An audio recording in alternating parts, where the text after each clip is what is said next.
Karl play better. Yeah. And Go ahead and grab a seat. okay.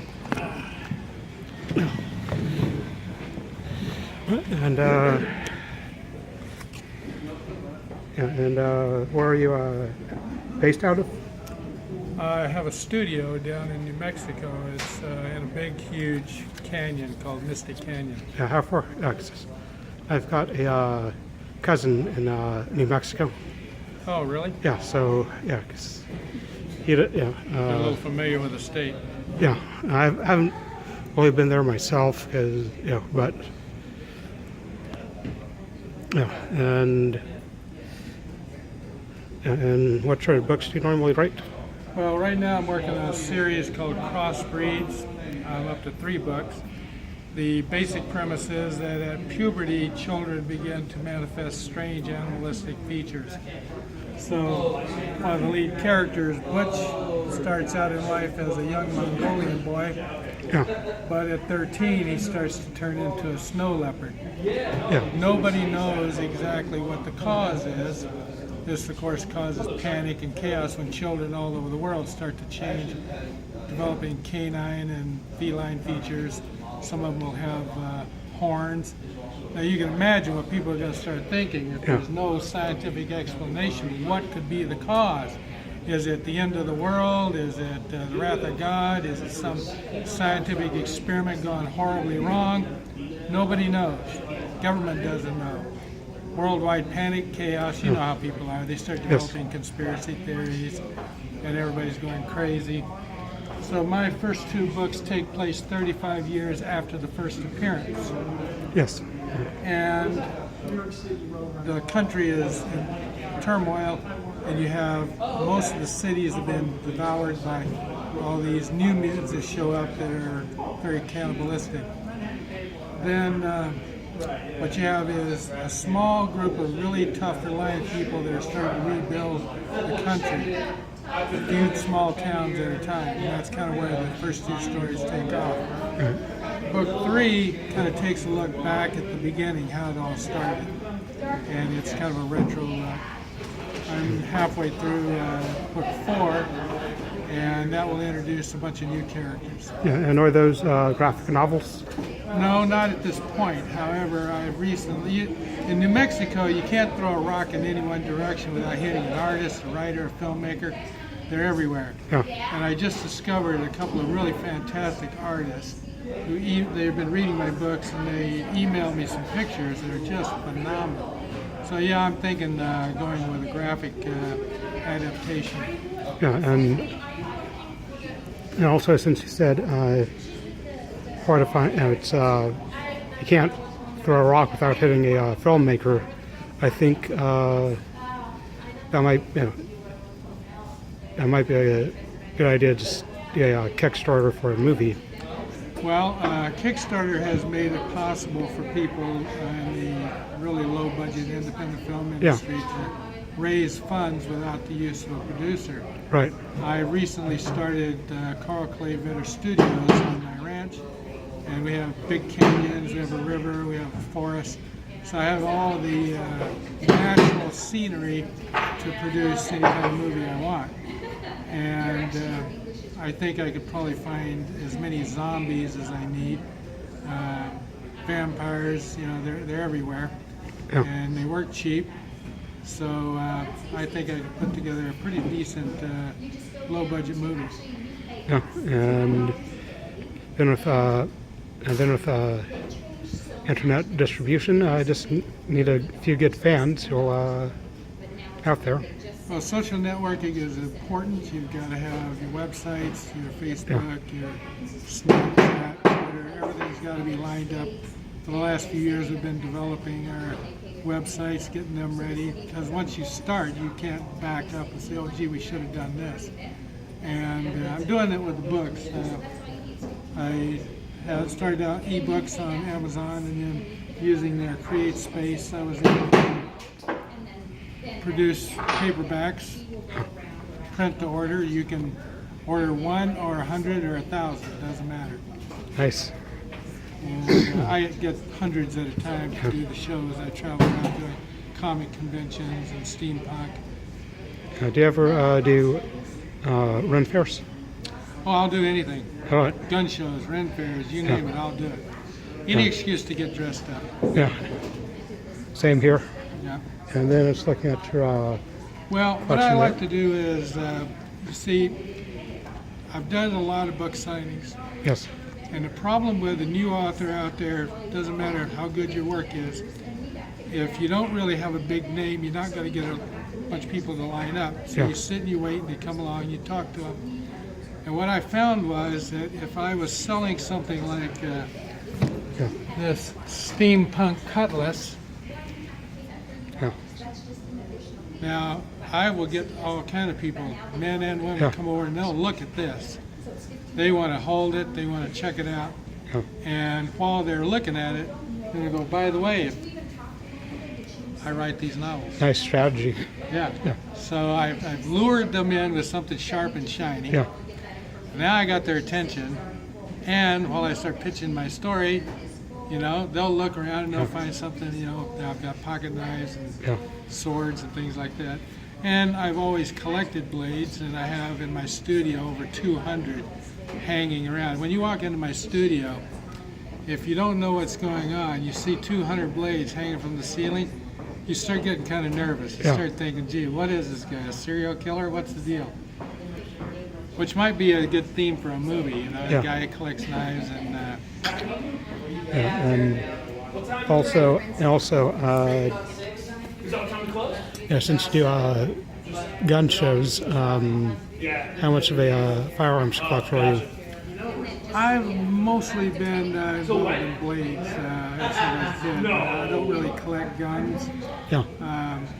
I've got guns, but when I show up to a convention, I'll probably be carrying this, which doesn't do anything. Yeah, nice replica. Yeah. Now I heard tomorrow night. I know you said there was. It looks like it's like supposed to be a. Kind of goes with the steampunk theme. And also the sheriff looks like it's probably a 36.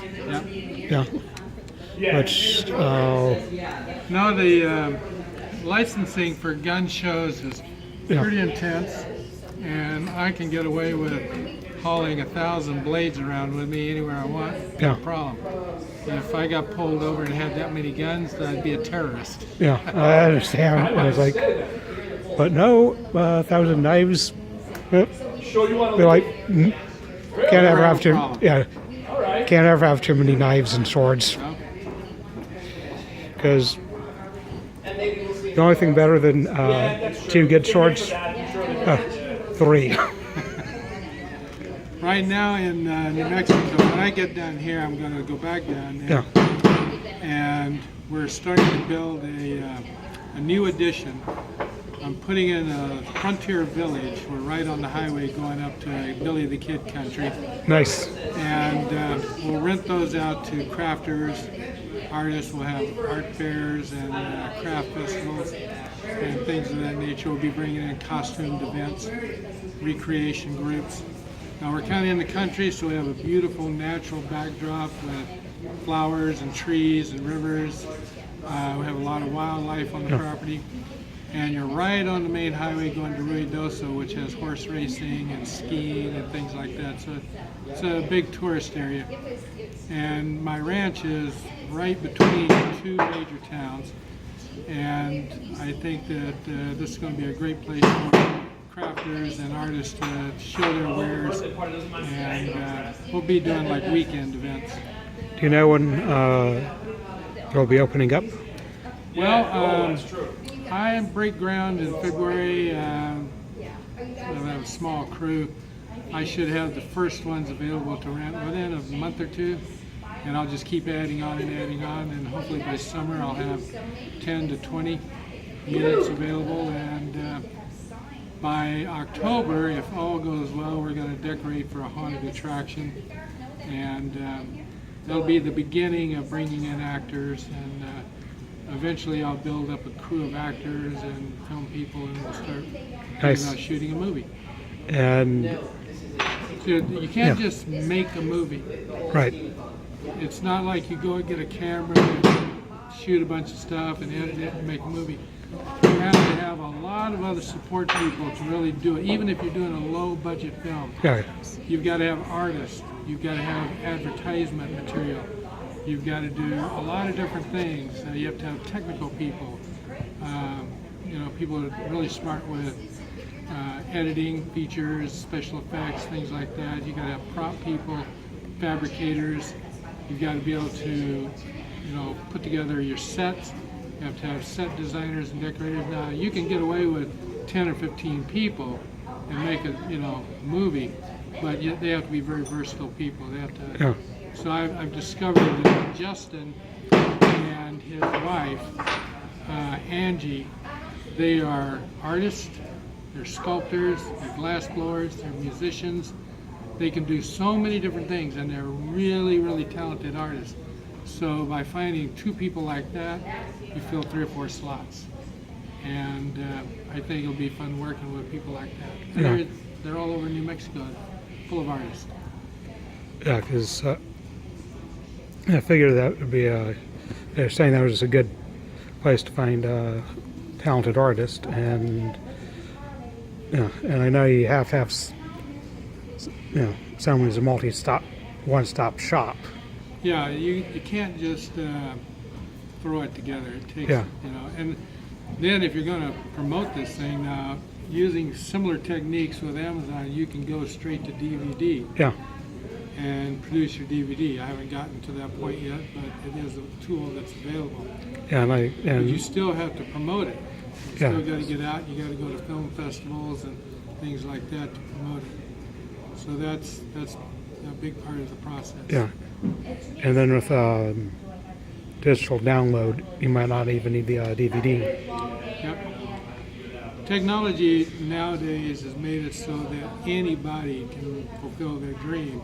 It's not like you have to go to Hollywood and spend years trying to get someplace and maybe never accomplish anything. Yeah, And let's face it, Hollywood puts out some movies that stink on ice. yeah, I mean, just because you went to Hollywood and made a movie doesn't necessarily mean that it was a really high quality movie. yeah. It Case could have there's been a a real dog, yeah. but it still got made. Case in point, a lot of things made by M. Night Shyamalan, and there's a reason people refer to George or Abrams. Yeah, somehow you wonder, Yeah. how did they pour $100 million into this? Yeah, You could have made 50 really bad movies for Yeah. a lot less than that, and made more money.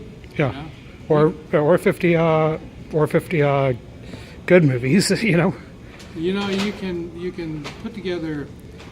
There is an audience for low budget, badly made horror movies. Yeah, There's a lot of people who will watch them. You don't want to put a lot of money into a project like that, but if you triple or quadruple your total net that you put in there, you're doing okay. yeah, but quality isn't necessarily about budget. It's also about script and attitude. Case in point,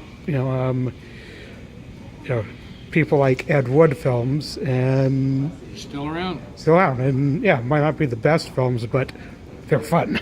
Yeah.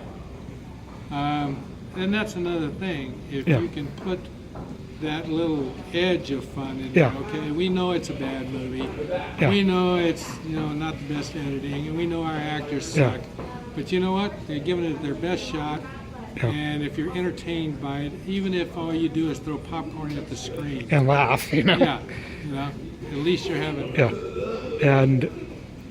Yeah, and being a Doctor Who fan, I know you can do a lot of things on a low budget. Well, I've done it in the past when we had video. Okay. We made movies. You just go and direct a video. Yeah, because And I spent the last few years writing and perfecting my writing in movies. So I think I'm to the point now where I can start working on a script idea. so I get being a good writer, that that covers a lot of ground right there of quality. Well, it always starts with the writing. Yeah. Every project starts with the writing. Yeah, because we're about ready to run out of space here, and it's good talk to you. Thank you, sir. And I will